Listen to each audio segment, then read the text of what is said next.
Good morning. Welcome to Ghost Media News production in Boston, Massachusetts, 8 o'clock news. My name is Sally Hansen, and this is my partner, Oladapo. Hi, I'm Oladapo. In today's news, we will be having the election of 1856, and we will also be covering Douglas and Abraham Lincoln's debate. We will also be doing much more things. Stay tuned. Go, baby. Pizza again. Tired of your typical pizza? Have some bagel bites. They provide all the nutrition for a day, and you won't get any pound. Maybe two. Real cheese! It's real American cheese! Great! Bagel bites! Oh boy, no more old soggy pizza. And to the woman of the hour covering the Michigan Convention. Here I am, standing outside of the Michigan Convention, to my left, as you see. Right, to my right. Today is July 1854, the Michigan Convention. In the Michigan Convention, the Republican Party was organized. The Republican Party wanted to revive the spirit of the old American Revolution. That is why they picked the same name as Jefferson's original party. The name of the party was chosen due to the fact that they were afraid of Southern planters becoming aristocrats. An aristocrat that would become, controlling the federal government. In the convention, the Republicans did not think that slavery should be abolished in the southern states. However, that they came to a conclusion that it should be kept out of the territories. Most of the northern states agreed with this, and this was good for the Republicans. The Republicans and other anti-slavery parties made great improvements in the 1854 elections. The end. We could sign off now. Bye. We now turn to the election of 1856. In tonight's election, the people have chosen John Fremont, the Pathfinder, and James Buchanan. Choosing these people will have earned a much-needed support for the campaign of 1856. Throughout this election, John Fremont was in favor of the Kansas-Nebraska Act. Kansas becoming a state, and even though he did not have much experience, he had an amazing reputation.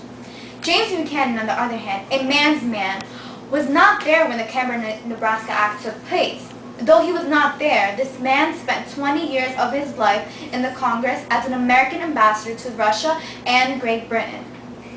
His outstanding record in the Congress wiped away his absence and showed that he believed the best way to save the Union was to make concessions to the South. The American Party tried to reunite its northern and southern members at its convention, but most of the northern delegates moseyed out when the party refused to call for the repeal of the Kansas-Nebraska Act. Those who remained chose former President Millard Fillmore to represent the American Party, eager to draw the vote of former Whigs. Well, tonight we will be waiting to find out who wins. Back to you, Oladapo. Go. Here we are live from our Douglas and Abraham Lincoln's debate.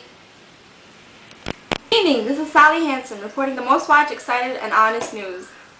As we all know, this year's election, the Republicans chose a relative unknown named Abraham Lincoln to run against the Democratic Senator Stephen A. Douglas. It is stated that Lincoln lived a life in a small town.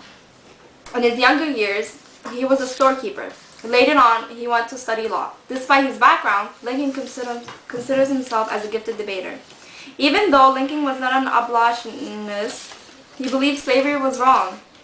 During last night's debate in Freeport, Lincoln asked Douglas if the Polish territory could legally exclude slavery before achieving statehood. If Douglas said yes, he would be supporting popular command and opposing dress code rule. If he said no, it would make him look phony. He responded saying, "I agree with the dress code rule."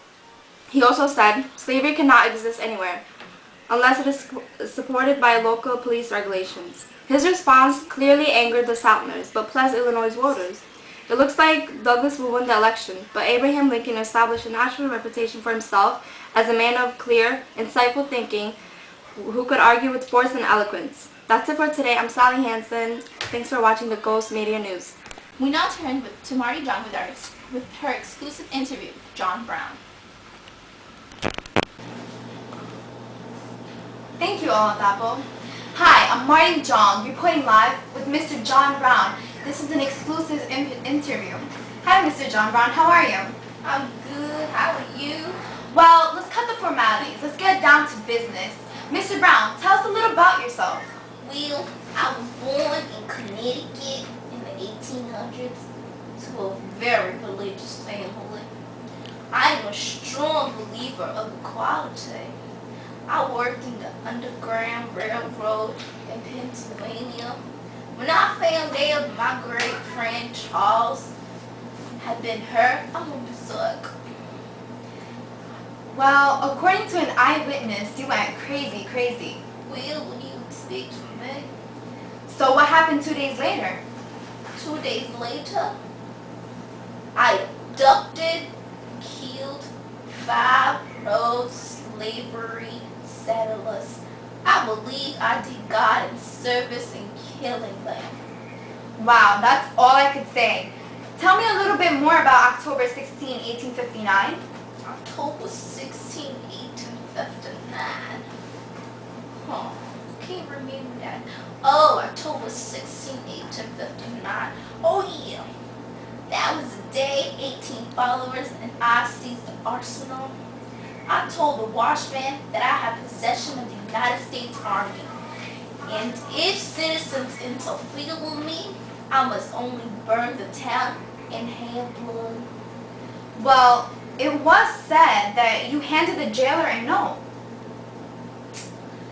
Yes, I said that I, John Brown, am certain that the crimes of this guilty land will never be purged away. But with blood, I believe that without very much bloodshed, it might be done.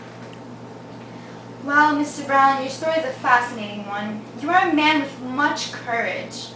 I bid you well and hope that you come to accept this life after death. This is Marty Jong. Back to you, Oladapo. Thank you for joining us tonight. It was truly a pleasure to give you all the excitement of the wonderful world that is going beyond your doors. Hi, Mom. Don't forget, go to McDonald's where you can always love it. I'm loving it. Bye, Mom.